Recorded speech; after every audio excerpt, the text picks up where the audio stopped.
Hey, John's back with us from Sweet Bones, Alabama, and I'm learning all kinds of things right now, including we're going to start with making the yeast for what? For beignets. Everybody thinks we're just a rib restaurant, but we're sort of all things Southern.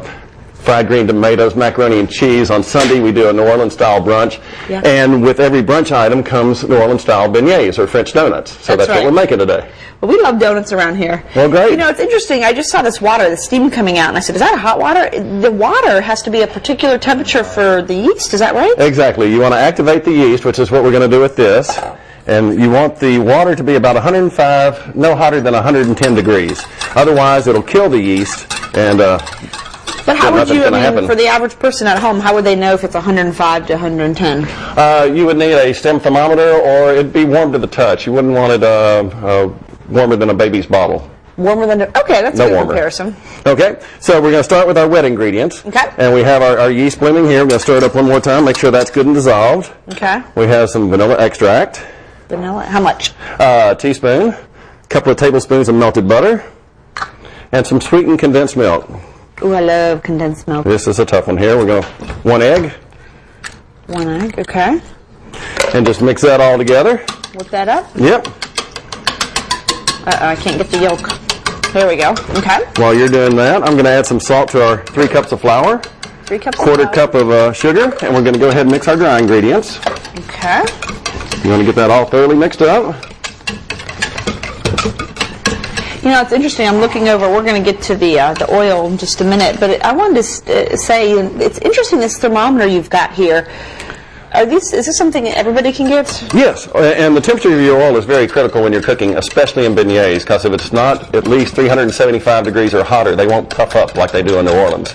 Oh. Okay, that's the key secret to it. You can buy a digital one like this. Okay. You can use a candy thermometer like we have over here, or a stem thermometer if you have one of those. So you actually just stuck in the oil, and then you're able to monitor it right here. Yep, you can use either or. This is really great for turkey frying as well. That's what I normally use mine for. Oh, okay, that's interesting. Okay, I've got all this whipped So up. we're going to pour that into the middle here. Into the middle. Okay. And then if you have a blender, you can use your blender or stand blender or whatever. I'm just going to use my hand. And you just mix it up. Keep scraping down the sides. And just keep going in a circular form, and it's going to turn into a ball. Does it matter if, is there an advantage to using a blender besides not getting the dough in your fingers? Is there any kind of a consistency advantage? I don't think so. It's just more to clean up in my mind. Okay. Okay. So we're going to just work it like that until it gets into a ball. Now, how many beignets will this make? Let's make about 2 dozen. About 2 dozen. Okay. You get in a ball like that, just coat it with a little flour, and at this point, you can wrap it up in plastic wrap like that, stick it in your fridge overnight. So it has to actually go overnight. It doesn't have to, but it's something you can make ahead, so it's real easy the next day. Oh, okay, so you can. Right. Okay, gotcha. So in the morning, all we have to do is roll it out, cut it, and fry it. What if you forget to do it the next night? How many nights can you keep it in your fridge without it going bad? 3 or 4. Okay, because it has the egg in it, so only a few nights. Yeah, but keep it in the fridge. Okay, gotcha. Now, when we come back, we're going to actually roll them out and fry them.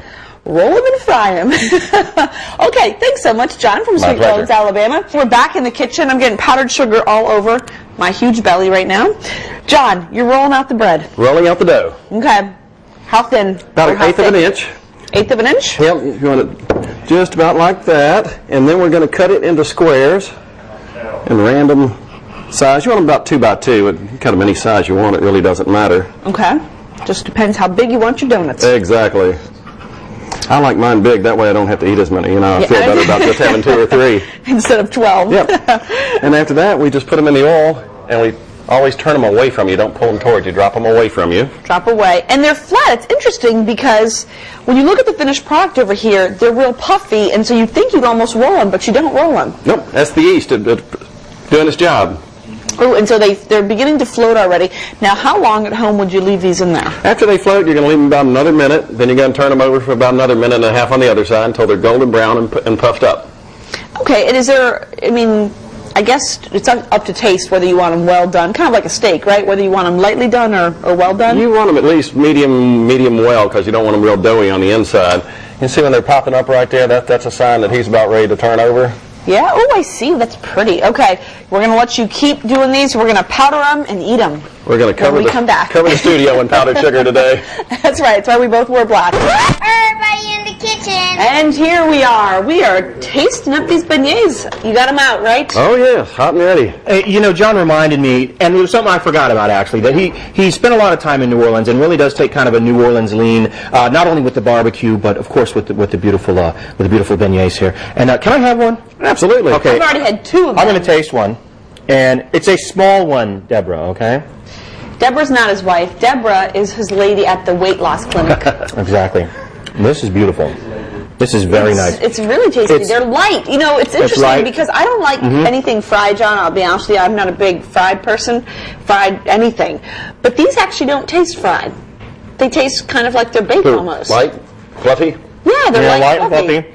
There's a lot of nice air there, but they're warm and they're very satisfying. Also. Any other desserts you guys serve at Sweet Bones, or just kind of the primary breakfast treat? Well, all of our desserts are homemade. We do a fried cheesecake with a chocolate rum sauce. Kelly Stringer, our general manager, makes a mean peanut butter chocolate pie. Okay. We have 2 or 3 different cobblers of the day and some homemade key lime pie. Oh.